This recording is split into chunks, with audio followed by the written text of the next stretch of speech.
বাজান রে, আবু সুফিয়ান বললেন, তোদের কথা আমি বিশ্বাস করি না। চোখের পানি দেখেন এক ফোঁটা আসে কিনা গো কলিজার টুকরা ভাইরা।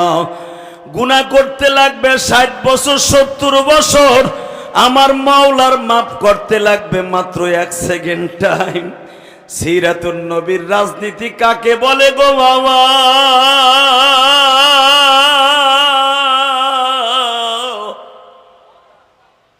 ওই কবরে একা পড়ে থাকবা, কেউ যাবে না।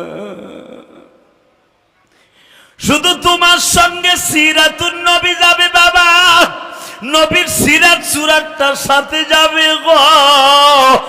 নবী আমার লম্বা জুব্বা পরেছেন, নবী আমার টুপি পরিধান করেছেন, এই সিরাতটা যাবে গো বাবা। নবী কবে জন্ম নিয়েছেন এটা সঙ্গে যাবে না।